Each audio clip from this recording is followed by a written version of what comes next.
전국에 계신 에듀윌 수험생 여러분들 또 왔습니다. 한국사를 맛있게 만들어주는 은쌤이 또 왔습니다. 여러분들 시험 전 점수를 바꾸는 필수 암기 문화제 2 원으로 부족해서 제가 2를 준비했고요. 계속 제가 앞에서 얘기를 하지만 여러분들 여기에 있는 내용들은 그렇습니다. 제가 절대 여기에 소속돼서 그런 게 아닙니다. 정말 퍼펙트한 책이고 아름다운 책입니다. 에듀윌 2주 끝장 심화 이 책을 구매하면요 대박이에요. 2주 끝장 엔드노트가 딸려 들어옵니다. 여기에 있는 내용을 기반으로 해서 제가 PPT를 구성을 했고요. 그리고 여기를 통해서 다시 진행을 할 겁니다. 자, 그러면 이제 본격적으로 한번 시작을 해보겠습니다. 자, 이제 우리 역사의 고분을 한번 보도록 하겠습니다. 여기도 출제가 좀 잘 되는 편이에요. 근데 저는 쉽습니다. 미안해요. 저는 쉬운데 많은 분들이 어려워하시더라고요. 일단 여기 보면 간략하게 한번 설명해 드릴게요. 고구려 백제 신라 삼국이 예전에 만들던 무덤 스타일이 있습니다. 그 중에 고구려와 백제가 초기에 만들었던 무덤 스타일이 돌무지 무덤 스타일이 있어요.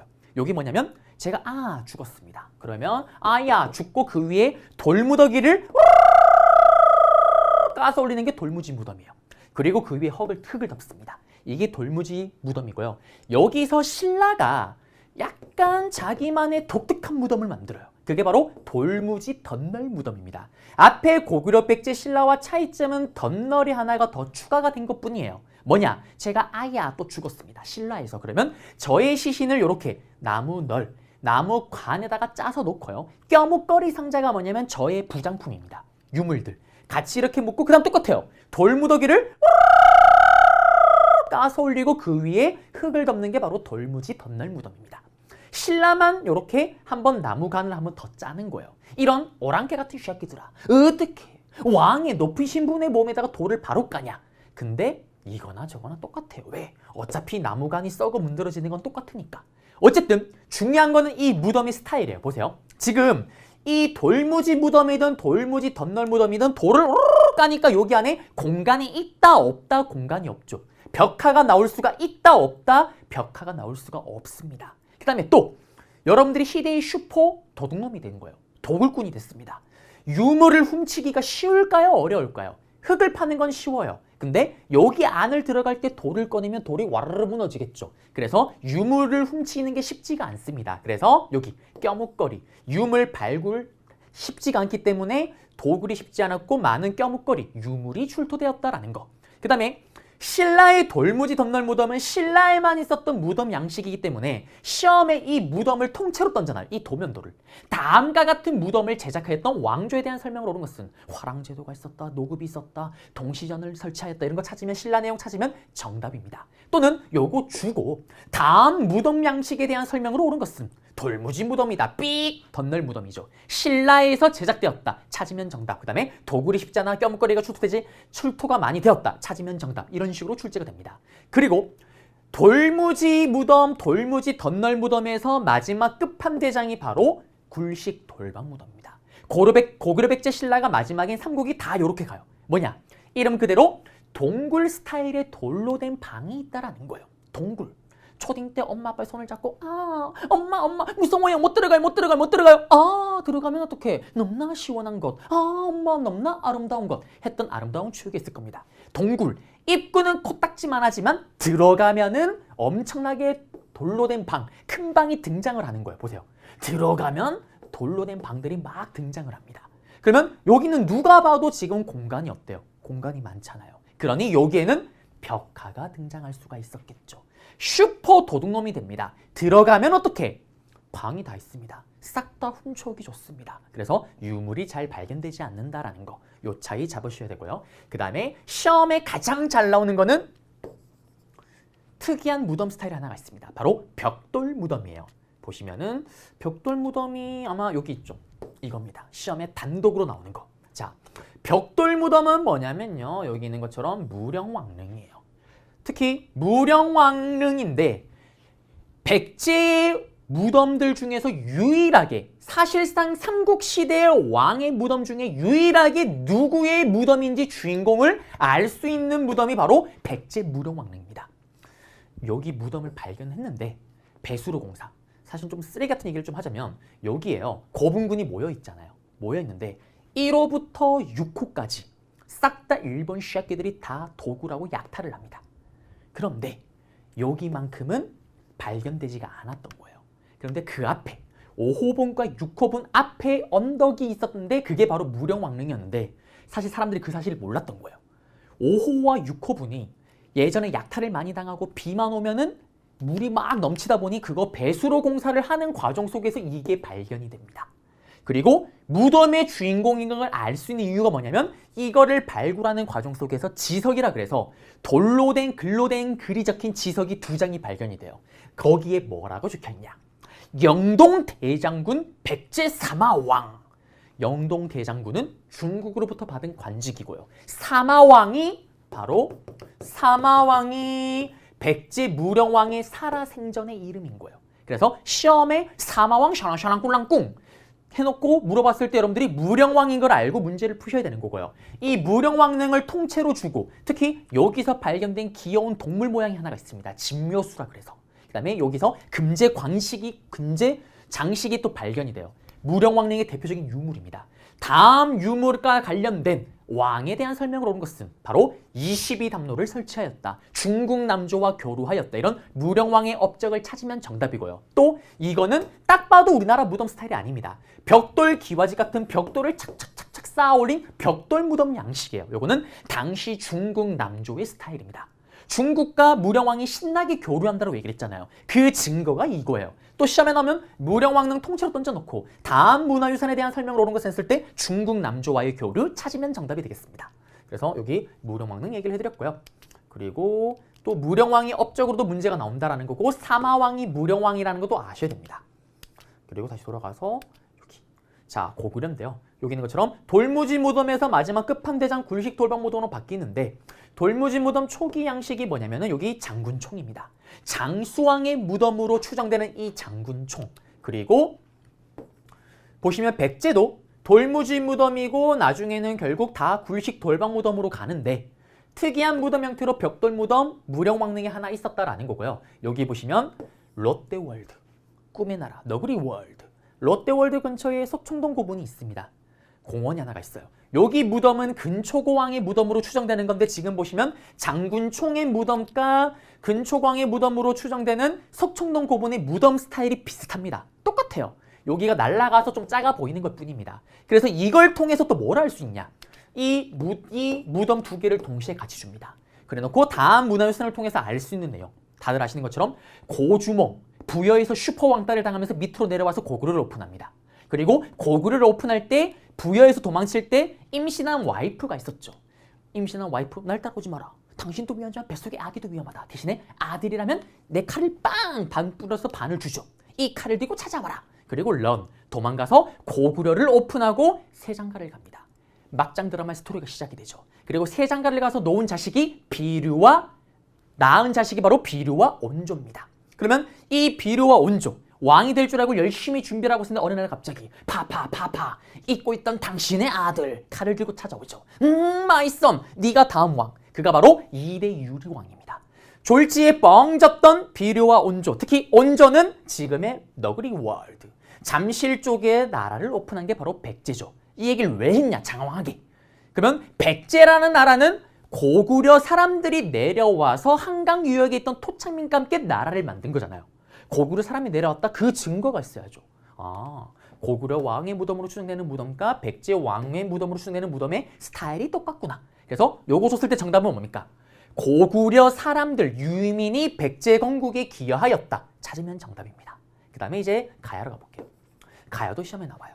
가야는 대성동 고분, 고령 지산동 고분입니다. 자, 대성동 고분은 대금 비리리 대금 대가야. 대가야 앞에 있던 금강가야. 초기 가야연맹의 맹주 금강가야와 관련된 고분군이고요. 지대 땅 가격 지대 땅지 땅 가격 지대. 여기는 지상동 고분군은 대가야입니다. 왜 이 얘기를 하냐? 시험 문제 이렇게 나와요. 대성동거북이 샤랑샤랑 꿀랑꿍, 지상동거북이 샤랑샤랑 꿀랑꿍. 다음 문화유산, 다음 유적지와 관련된 왕조, 나라에 대한 설명으로 옳은 것을 했을 때 가야 내용을 찾으면 정답이에요. 낭랑과 외 사이에서 어떻게 철을 수출하였다, 덩이새를 화폐처럼 사용하였다, 이런 거 찾으면 정답이고요. 그런데 걱정하지 마요. 단 한 번 또 25회부터 52회까지 대성동거북 문제가 나오면 금강가야를 찾으면 정답인데 치사하게 대가야를 넣진 않습니다. 그 다음에 지상동거북군이 나왔을 때 대가야인데 이걸 몰랐더라도 가야인 것만 아시면은 금강가야가 오답 선지로 들어가진 않을 거예요. 그래서 가야로 알고 푸시면 되는 거고, 또 이렇게 나오게 돼요. 요 거북군 설명 주고 또는 가야 설명 주고 다음 왕조에 대한 또는 다음 왕조에서 제작됐던 유물로 옳은 것을 했을 때 여기서 발견됐던 철 변태, 철이 썩어났던 나라가 가야잖아요. 그래서 가야에서 만들었던 갑옷, 또 가야에서 만든 금관이 또 정답이 되기도 합니다. 끝났고요. 그 다음에 신라는 앞에서 봤던 것처럼 돌무지 덧널 무덤이라고 얘기를 했는데 그 돌무지 덧널 무덤으로 만들어진 대표적인 무덤이 경주의 황남대총, 경주의 천마총, 천마도가 발견됐던 가장 치사한 문제가 천마도. 이 천마도는 벽화일까요? 벽화가 아닐까요? 돌무지 덧널 무덤은 벽화를 만들 수 있는 공간이 없다라고 얘기를 했습니다. 돌무더기를 깔았기 때문에. 이 천마도는 그림이에요. 그림. 말 한 장입니다. 말 한 장. 그래서 이거는 벽화가 아니다라는 거. 그리고 보세요. 무령왕릉. 왕의 주인공을 누군지 아니까 왕 이름을 붙였지만 여기는 누군지 모르는 거예요. 그래서 황남대총, 천마총이라고 얘기를 하는 겁니다. 끝났고요. 그리고 남북국 시대 가볼게요. 자, 통일신라 시대 때 와서 문무왕은 인물 문제로 단독으로 출제가 될 수 있다고 얘기를 했었죠. 그러면서 문무왕, 수중왕릉. 나는 죽어서도 바다의 용이 되겠다. 수중왕릉이고요. 그 다음에 굴식돌박무덤 통일신라 시대 때인데 이때 특징이 뭐냐면 12지 신상이 들어가요. 여러분들 12개의 동물띠, 자축이며 진사오미, 이 12개 동물의 모양을 본딴 석상을 무덤 주위에 빙 둘러싸게 만드는 거예요. 그러면서 무덤의 주인을 지키는 겁니다. 그 대표적인 형태가 바로 김유신의 묘가 나와요. 그래서 여기 내용 잡아드렸고, 그 다음에 발해입니다. 발해는 정혜공주, 정효공주가 있습니다. 발해. 이거는 발해는 고구려를 계승한 나라라고 얘기를 하잖아요. 발해. 정혜공주면은 고구려 문화 계승을 보여줄 수 있는 무덤 양식입니다. 발효.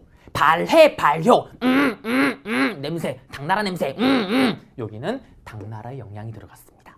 그래서 벽돌 무덤 양식이고요. 물론 고구려 양식도 있지만 여기는 벽돌 무덤, 당나라 스타일, 중국의 양식이 들어갔고요. 정혜공주면은 굴식 돌박 무덤에 고구려 굴식 돌박 무덤을 들어가게 되면 천장을 이렇게 보시게 되면요. 앞에 다시 돌아가 볼게요. 여기 이 천장을 보게 되면 모주림 천장 구조라는 양식으로 이렇게 들어가요. 여러분들 수학을 좀 해야 됩니다. 요런 마름모가 있잖아요. 요런 마름모. 이렇게 망원경 쭉 펼치게 되면 이렇게 쭈루룩 펼치게 되면은 여기 마름모가 앞에 게 제일 크고 올라가면 올라갈수록 마름모가 이렇게 줄어드는 거예요. 그러면서 마지막에는 이렇게 끝이 뾰족해지는 거예요. 마름모가 줄어들면서. 이해되시죠? 모주림 천장 구조입니다. 마름모를 줄여나가는 거예요. 이게 고구려 고분벽화 스타일 양식인데 발해의 무덤에서 등장을 한다? 아하! 발해가 고구려의 문화를 계승했구나라는 걸 보여주는 증거가 되는 겁니다. 그리고 비석이에요. 자, 여기는 굳이 비석이 단독으로 출제가 된다라면은 강개토 대왕릉비가 나올 수가 있는데, 이거는 중요한 게 강개토 대왕이 자기가 직접 만든 게 아니라 강개토 대왕의 아들이었던 장수왕이 우리 아버지의 업적을 기리기 위해서 만든 겁니다. 그리고 여기에는 영락이라는 연어가 등장을 하죠. 나는 이 즐거운 상황을 영원히 즐기겠어요. 우리나라 최초의 연어를 사용했던 게 강개토 대왕. 그 다음에 충주 중원 고구려비.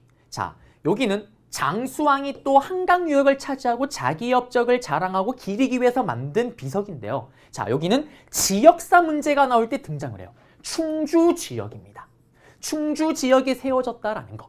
그러면 이 충주 지역에는 또 어떤 스토리가 있습니까? 임진왜란 때 신립장군이 배수의 진을 쳤던 탐금대가 있던 지역이 바로 이 충주입니다. 그리고 부여의 사택지적비는 도교적인 내용이 들어가요. 무슨 말이냐면 사택지적이 뭐냐? 사람 이름이에요. 사택지적이. 죽기 전 이런 얘기합니다. 하하, 인생 더덥다. 인생 무상. 도교적인 내용이 들어갑니다. 그래서 이거는 도교와 관련된 거다라는 거. 근데 여기서는 요거 두 개가 제일 중요하고요. 그리고 이제 삼국시대 또 비석인데요. 자, 보시면 지증왕 때 포항 맹수리 신랍인데 최근에 25회부터 52회까지 나온 적이 없어요. 고대 한능검 시험에 나온 적이 있었고요. 그 다음에 울진 봉평리 이거도 버풍왕 거다라는 것만 아시면 되는데 25회 이전에 한번 나온 적이 있고 그 이후로는 본 적이 없습니다. 그 다음에 여기는 잘 나와요. 아마 여기서 출제율이 넘버1입니다. 북한산에 있었던 신라 진흥왕의 순수비입니다. 신라 최고의 정성기 가장 넓은 영토를 차지했던 진짜 흥행했던 진흥왕. 이 진흥왕은 자기가 정복한 지역에 자기가 직접 가요. 여러분들 내가 신라왕이에요. 그리고 그걸 또 기념하기 위해서 신라에서 경주에서 낑낑깡깡 돌을 가지고 와서 직접 비석을 세웁니다. 북한산에 세워졌던 게 북한산 순수비인데요. 이거는 사실 진흥왕 때 만들어졌다는 걸 아무도 모르고 있었어요. 그럼 누가 아냐? 시험에 나오죠. 조선 후기 때 추사체로 유명한 추사 김정희 선생님이 이끼 속에 있는 이 돌을 다 뜯어내면서 글귀를 확인합니다. 어허, 이것은 진시황이래요. 이거는 진흥왕 때 만들어진 비석이다. 그러면서 그 내용을 담은 책이 금석과안록이라는 책입니다.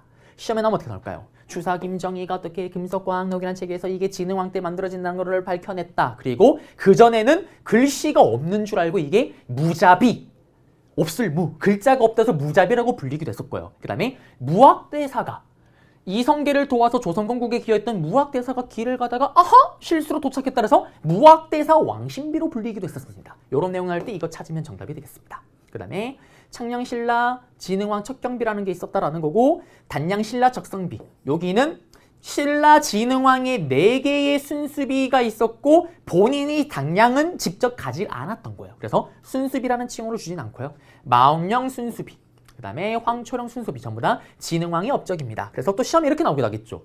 요 비석을 주고 다음 같은 비석을 세웠던 왕의 업적으로 옳은 것을 했을 때 진흥왕의 업적으로 푸셔야 되겠습니다. 옛날에는 정말 더럽고 치사하게 25회 이전에 고대 한능검 정말 가장 어렵게 나올 때는 이 진흥왕 순수비에 만들어진 순서를 물어보기도 했었어요. 근데 이제는 그렇게 나오진 않습니다. 그리고 임신서기석, 여기는 어떤 내용이냐? 아, 응애예요? 임신을 한 게 아니고요. 임신년에 글을 쓰고 기록을 남긴 겁니다. 돌에다가 2명의 화랑이 약속을 한 거예요. 야, 우리 화랑이 됐다. 3년 동안 열심히 수행을 해서 국가를 위해 충성을 다하는 뛰어난 화랑이 한번 되어보자. 화랑이 되어서 어떻게 국가를 위한 충성, 유교 유학 성리학의 핵심 키워드가 충가효라고 얘기를 했잖아요. 충성한다. 유교적인 내용이 들어갔다라는 거. 끝났습니다. 자, 그리고 매향비, 여기는 또 시험에 단독으로 나오죠. 여기는 고려시대의 불교와 관련되어 있습니다. 고려시대 때 불교 동아리가 뭐가 있었어요? 향도, 불교 향을 피우는 무리. 이 불교 향을 피우는 무리 향도가 했던 역할이 뭐냐면 우리 마을에 절이 만들어지네? 우리 마을에 탑이 만들어지네? 가서 노동력을 제공해 줍니다. 그리고 이들이 했던 또 다른 대표적인 활동이 매향 활동이 있죠. 묻을 매, 땅에다가 향나무를 묻습니다. 그리고 거기다 이렇게 앞에다가 돌을 세워요. 향나무 위에다가. 향나무를 땅에 묻고. 그리고 여기에 뭘 쓰냐? 여러분들의 소원을 씁니다. 저의 소원은 뭐냐? 한능검 1타. 사실 1타는 마음을 비웠어요. 로또 1등. 여러분들은 취업. 그러면 어떻게? 어느 날 갑자기 미륵부처가 등장을 합니다. 우리 동진이 소원이 뭐가 있지? 소원을 알아야지 소원을 들어주죠. 스멜. 좋은 냄새, 향나무 냄새. 은동진 로또 1등? 로또 1등을 들어주는 거. 그런 활동을 하기 위해서 했던 게 바로 매향 활동입니다. 언젠진 모르지만 미륵부처가 등장했을 때 여러분들의 소원을 들어주기 위한 활동을 했던 게 바로 매향 활동이고요. 그 다음에 백두산 정계비, 여기는 잘 나오죠. 장희빈을 사랑했던 숙종 때, 조선 후기에 장희빈을 사랑했던 숙종 때 백두산 일대 만주 지역의 청나라와 우리 조선민들 사이에 영토 분쟁이 벌어지니까 영토 경계를 정했던 백두산 정계비, 숙종 때 스토리다라는 거. 그 다음에 탕평비, 아버지가 장희빈을 사랑했던 숙종이죠. 그리고 배다른 형이 그 다음 바로 자기 앞에 왕이잖아요. 경종. 그러면서 아버지 때 당들끼리 싸우는 거. 그리고 배다른 형, 경종과 자기의 왕위 쟁탈전, 어떻게 보면 신하들이 둘을 놓고 이런 것들 신물이 납니다. 그래서 영조가 즉위하면서 바로 성균관 앞에 세운 게 뭡니까? 탕평비죠. 니들 나중에 관직 나와서 싸우면 죽여버린다.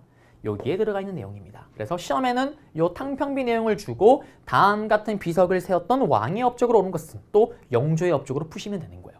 그리고 옆으로 가서 척합입니다. 요거도 척합이만을 가지고 단독으로 나오는 게 아니라 흥성대원군 업적 문제로 나오는 거죠. 자, 흥성대원군은 병신, 병인양요, 신미양요 가운데 언어순화용 어페르트 도굴 사건. 세 개의 사건을 겪으면서 서양에 대한 감정이 너무나도 나쁩니다. 그러면서 이 서양 새끼들 다시는 너희들과 교류하지 않겠다. 마지막 신미양요를 끝으로 전국 각지의 서양의 모든 문화를 배척하겠다라는 척합의를 세웠다라는 거. 그러면 요 척합의 서양의 모든 문화를 배척하겠대요. 흥성대원군 샤랑샤랑 꿀랑꿍 다음 같은 비석이 세워졌던 시기를 연표해서 고르시오. 신미양요 이후의 스토리잖아요. 신미양요 이후를 찾으면 정답이 되겠습니다. 그 다음에 이제 그림으로 가볼게요. 자, 그림은 청동기 시대 때. 요거는 최근에는 출제가 잘 되지 않는 건데 옛날에 출제가 됐어요. 수능 문제도 마찬가지고. 왜 이게 출제가 잘 안 되냐면 좀 시기가 좀 논란이 있어요. 일반적으로는 청동기 시대 때 이런 그림을 그렸다라고 얘기를 하는데 이거를 좀 빠르게 보면 신석기까지도 보기도 합니다. 왜 이게 논란이 되냐? 왜 그래서 애매해지냐면 이게 만약에 신석기가 되면 문제 스타일이 달라지는 거예요. 무슨 말이냐면 이걸 통째로 줘요.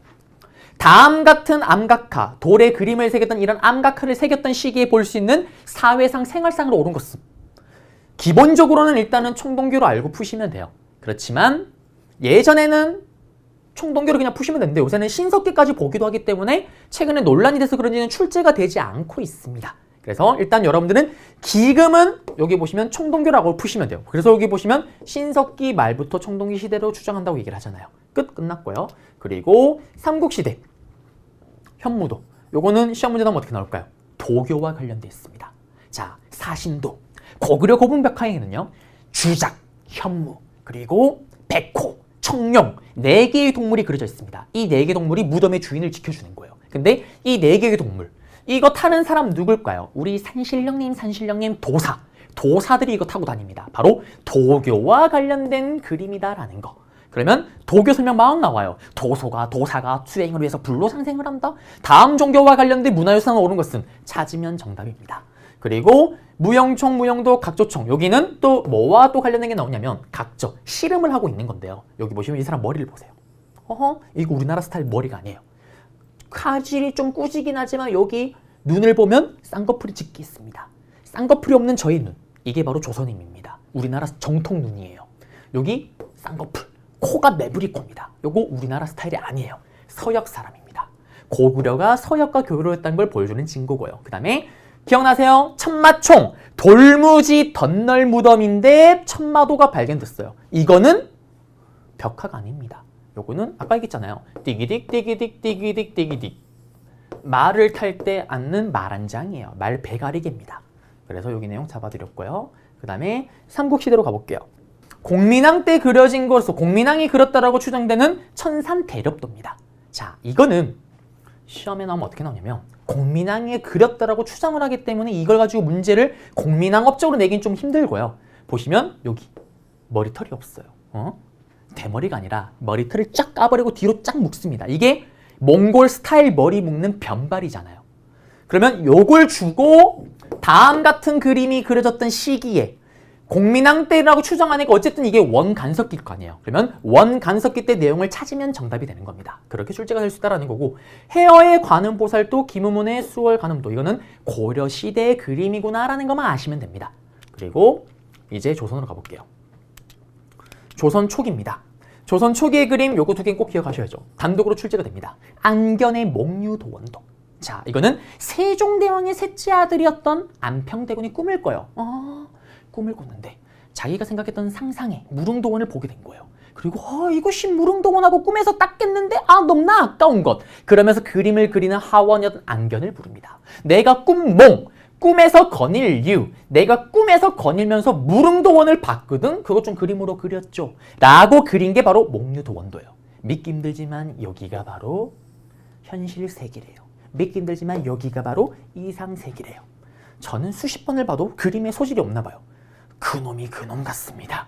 자, 그래서 여기 내용 잡아드렸고 밑에 내려가시면 강해안의 이제 고사관수도 이거도 조선 초기 그림이라는 걸 꼭 아셔야 돼요. 자, 강해안이 그린 건데 높은 선비가 볼간 뭘 보고 있습니까? 물수, 물을 보고 있는 거예요. 제가 말한 게 아니라 미술 박사님들이 말씀하시기로 이 선비, 아하, 모든 걸 다 풀어제 끼고 아주 우아하고 여유롭게 물을 쳐다보고 있습니다. 조선을 갓 오픈한 선비의 자신감입니다. 자신감을 느껴요. 조선을 갓 오픈한 선비의 자신감입니다. 둘 다 조선 초기의 그림이다라는 거. 시험에 나오면 어떻게 나오냐? 조선 초기 특별회화전 출시, 쭈쭈중 샤랑샤랑 꿀랑꿍, 다음 전시실에서 볼 수 있는 거. 둘 중에 하나가 들어가고 둘 중에 하나를 찾으면 정답이에요. 또는 목요도 원도는 시험에 단독으로 나옵니다. 안견이 그렸고 그 다음에 안평대군이 꿈에서 본 거를 샤랑샤랑 꿀랑꿍 그림 찾으면 정답이에요. 심사임단의 초충도 같은 경우는 벌레 그림들을 이렇게 그린 건데 이거는 조선 중기로 봐야 됩니다. 그래서 중기는 초기도 아니고 약간 후기도 아니고 어중간하기 때문에 그리고 이걸 가지고 단독으로 출제하지는 않습니다. 오답 선지로 들어갈 거예요. 그리고 진경산수와 조선 후기로 갑니다. 자, 조선 후기 때 새로운 화풍이 등장을 해요. 제발 눈에 보이지 않는 이런 꿈 얘기 있단 거 말고 진짜 우리 경치를 좀 한번 그려보자. 조선 후기 때 어떤 학풍이 불어요? 실용적인 학문을 공부하자 실학이 등장하고 국학, 우리 영토, 우리 언어, 우리 지리, 우리 역사를 공부하자는 국학 거기에 맞춰서 진짜 우리 경치, 우리 산, 물을 그리자라는 진경산수화라는 화풍이 등장을 합니다. 시험에 나오는 진경산수화의 대가는 정선 선생님이죠. 북한산이 예전에 인안상입니다. 인안상이 비가 오고 안개가 싹 거친 이런 모습들 이런 걸 그린 게 인안제색도 그 다음에 금강산을 그린 금강전도 시험에 나오면 둘 중에 하나 던져놓고 다음 정선 설명하고 진경산 설명 막 합니다. 또 다른 작품 찾으면 정답 또는 조선 후기 그림은 이렇게 나오기도 해요. 요거 주고요. 다음과 같은 그림이 제작됐던 시기에 볼 수 있는 사회상으로 오른 것은 조선 후기 경제, 이 양법이 전국적으로 시행되었다. 또는 상평통보가 전국적으로 유통되었다. 또는 양반의 수가 증가하고 상민의 수가, 노비의 수가 줄어들었다. 또는 서민 문화가 발달하였다. 또는 한글 소설이 유행하였다. 이런 조선 후기 전체를 물어보기도 합니다. 그림을 던져놓고요. 그 다음에 강세양의 영통 동구도인데 요거는 뭐냐면요. 최근에는 단독으로 정답이 된 적은 없습니다. 25회부터 52회까지요. 근데 여기는 서양 합법이 들어갔다 얘기를 해요. 여러분들 초딩 때 풍경을 그릴 때 원근법 가까이 있는 거는 크게 그리고 뒤에 있는 건 작게 그리는 거. 요게 도입된 겁니다. 그 다음에 김정희의 세안도는 시험에 단독으로 나오겠죠. 추사체로 유명한 앞에 봤던 금석관록을 통해서 진흥왕의 순수비가 진흥왕인 걸 밝혀냈다. 정답이 될 수가 있는 거고요. 이 세안도를 주고 다음 그림의 주인공 인물에 대한 설명을 옳은 것은 또는 이 세안도는 또 어떤 스토리가 있냐. 김정희가 제주도로 유배를 가요.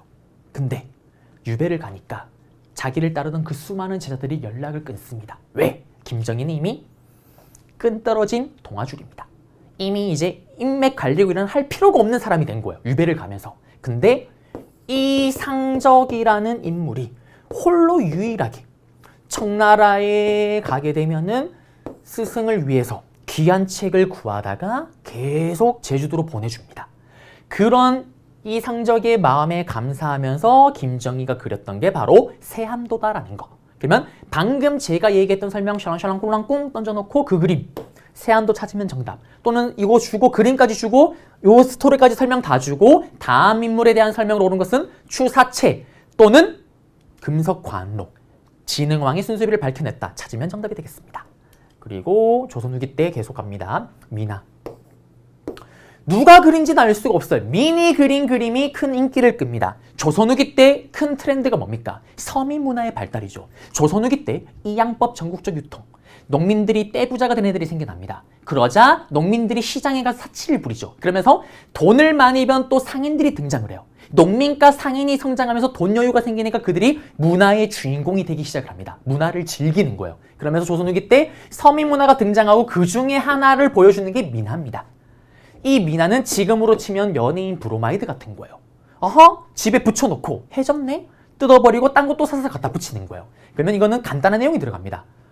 호랑이, 나쁜 기운 물려쳐주는 거. 까치, 좋은 기운 가지고 오는 거. 문자도, 이런 잉어 같은 물고기는 다산을 상징을 하고요. 그 다음에 여러분들은 하는 거 합격해야 되잖아요. 그러면 책거리도, 책이 들어가 있는 미나를 사면은 합격을 하는 겁니다. 그런 식으로 사용했다라는 거고. 그 다음에 풍속화. 자, 풍속화도 잘 나오죠. 특히 풍속화의 대가는 김홍도, 신윤복이 대표적입니다. 그 다음에 여러분들은 심하니까 김득신 또 아셔야 돼요. 김득신이랑 김홍도의 그림이 상당히 비슷해요. 근데 자세히 보면 약간의 차이가 느껴지긴 합니다. 자, 그러면 여기는 어떻게 나오냐? 정말 여러분들이 제발 안 틀렸으면 좋겠다. 단원 김홍도, 김홍도의 호조, 샤랑샤랑 꿀랑꿍, 김홍도 그림 찾으면 정답이에요. 근데 김홍도 그림은 그렇게 쓰는 게 아니라 이렇게 쓸 거예요. 방금 얘기했던 것처럼 서민문화가 발달했다 샤랑샤랑 꿀랑꿍 한글 소설이 막 신나게 읽혀지고 막 다음 같은 시기에 그려졌던 그림으로 오는 것은 진경산수화나 이거 찾으면 또 정답이 되기도 하는 거고요. 이 그림을 제시문 박스에 통째로 던져요. 다음 같은 그림이 그려졌던 시기에 볼 수 있는 사회상, 경제상, 생활상으로 오른 것은 조선 후기의 내용을 찾으면 정답입니다. 그 다음에 신윤복 선생님은 시험에 단독으로 잘 나와요. 왜? 풍속화가의 대가인데 이 신윤복 선생님은 양반들이 풍류를 즐기고 그 다음에 사랑, 남녀의 사랑을 막 담은 그림을 그리는데 이 대표적인 그림이죠. 그런데 요 설명 다 주고 시험의 정답은 이게 나와요. 여러분들이 학창시절에 이거 두 개는 많이 봤는데 이 미인도는 학창시절에 보는 게 쉽지가 않습니다. 신윤복이 그린 미인도예요. 그럼 어떻게 하냐? 신윤복 설명 다 줘요. 그래놓고 다음 인물이 그린 그림으로 오는 것을 쓸 때 미인도를 찾으면 정답입니다. 요거는 한 번만 보시면 절대 틀리지 않겠죠. 끝났고요. 그 다음에 여기는 김득신의 풍속하다라는 거. 네, 이렇게 해서 오늘 준비된 내용은 다 끝났고요. 네, 일단 1, 2로 문화재 일단 나올 만한 것들은 제가 빠르고 신속하게 다 잡아드렸습니다. 그런데 이거로 좀 뭔가 부족한 것 같아요. 그래서 다음에는 아마 제가 다음 주겠네요. 다음 주에는 여러분들이 매 회차마다 가장 어려웠던 문제 빅5 그렇습니다. 에듀윌의 또 엄청난 브레인들과 함께 빅5 문제를 각 회차별로 뽑아서 그거를 통해서 기출문제 풀이도 하면서 여러분들이 문제를 푸는 요령을 제가 좀 알려드릴게요. 네, 여러분들의 뜨거운 사랑이 필요로 합니다. 자, 그러면 저는 또 다음 주에 여러분들을 찾아뵙도록 하겠습니다.